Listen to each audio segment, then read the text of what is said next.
वालेकुम, मैं हूं मकबूल आज़ाद। ये सवाल तसल्सल से पूछा जा रहा है कि इमरान खान की हुकूमत को जब 1.5 साल बाकी रह गया था तो ऐसी क्या मुसीबत आन पड़ी थी कि उन्हें इक़्तिदार से फारिग कर दिया गया। 1.5 साल बाद अवाम खुद ब खुद फैसला करते और उन्हें इक़्तिदार से निकाल देते। ये मामला जितना सादा दिखाई दे रहा है इतना सादा है नहीं, क्योंकि मुल्क की जो माशी हालत थी माहिरीन के मुताबिक दिन ब दिन बिगड़ती जा रही थी और खान साहब कोई खातर खा इक़दामात नहीं उठा रहे थे, इस खौफ से कि अगर उन्होंने आलमी इदारों से किए गए मायदों के मुताबिक अगर पेट्रोलियम मसनूआत की कीमतें बढ़ाईं तो उनकी हुकूमत चली जाएगी। इसलिए फिर उन्हें जब अंदाज़ा हो गया कि उनकी हुकूमत अब इक़्तिदार में नहीं रहने वाली तो उन्होंने फिर सारे मामलात को ठप करके रख दिया। पेट्रोलियम मसनूआत की कीमतों में एक बार उन्होंने 160 रुपये तक ले गए, 10 रुपये 150 से ऊपर इजाफा किया, लेकिन जब हालात ख़राब होते देखे तो उन्होंने वापस 150 रुपये उस पेट्रोल की कीमत मुकर्रर कर दी, बिजली भी सस्ती कर दी। तो जो माहिरीन हैं उनका कहना था कि अगर ये हालात इसी तरह चलते रहे तो खुदा न खास्ता मुल्क डिफ़ॉल्ट कर जाएगा। एक एटमी मुल्क का डिफ़ॉल्ट कर जाना कितना ख़तरनाक हो सकता है, ऐसा तसव्वुर करना भी खौफनाक बात है। नई हुकूमत जो आई है पीडीएम की, उन्होंने पेट्रोलियम मसनूआत में तकरीबन 60 रुपये का इजाफा कर दिया है। इससे एक महंगाई का तूफान आ गया है। खान साहब इस चीज़ पे अच्छी खासी जो है वो अपना मोमेंटम बना रहे थे, लोगों को बता रहे थे कि मैं बहुत अच्छा काम कर रहा था, लेकिन इन्होंने आके ख़राब कर दिया है। और ये महंगाई का अजाब जो आया है ये सिर्फ उनके जाने की वजह से हुआ है।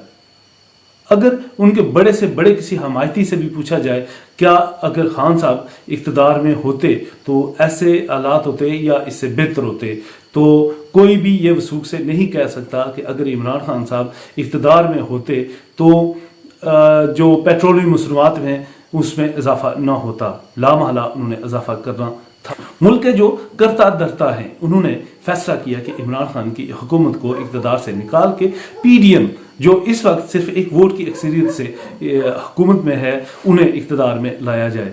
जब वो आए हैं तो उन्होंने पेट्रोलियम मसनूआत में एकदम इजाफा कर दिया। अगर यही इजाफा इमरान खान करते तो उनके खिलाफ यही पीडीएम बाहर निकल आती, अवाम भी निकल आते, क्योंकि उनके खिलाफ एक माहौल बना हुआ था मुल्क में और अफरा तफरी फैल जाती, जलसे जुलूस होते, लोग सड़कों पे आ जाते, तो ऐसी सूरत हाल में हालात को कंट्रोल करना मुश्किल हो जाता।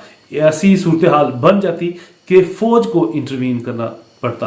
अगर फ़ौज इंटरवीन करती, फ़र्ज़ किया यहाँ मार्शल लॉ लग जाता, तो वो इंतहाई ख़तरनाक था, क्योंकि आलमी पाबंदियाँ लग जाती। कोरोना के बाद जो इस वक्त रिसेशन चल रहा है उन आलमी पाबंदियों के नतीजे में पाकिस्तान ने फिर लामाला डिफ़ॉल्ट ही कर जाना था। फिर ना फ़ौज बचती, ना फिर एटमी असासे बचते और कुछ भी ना बचता। हालात श्रीलंका की तरह हो जाते कि पीडीएम की हुकूमत के ख़िलाफ़ साल 6 महीने इस तरह के हालात नहीं पैदा होंगे। अवाम फिर भी उनकी तरफ देख रही है, वो लॉलीपॉप दे रहे हैं कि आज ठीक हो जाएगा मुल्क, कल ठीक हो जाएगा, साल के बाद ठीक हो जाएगा, 2 साल के बाद ठीक हो जाएगा। तो इस तरह से अगर कोई वो कीमतों में इजाफा भी करते हैं तो उनके खिलाफ उतना मज़ाहमत नहीं आएगी।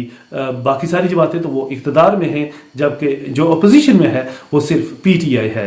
पीटीआई को उन्होंने कंट्रोल कर लिया है, उस तरह से लोग भी नहीं निकले। तो ये सारी कहानी थी रजीम चेंज की या हुकूमत बदलने की, कि इस तरह से थोड़ा सा वक्त गुजर जाए, हो सकता है इकॉनमी को संभाला मिल जाए और मुल्क जो है एक बार फिर अपनी असल हालत में आ जाए।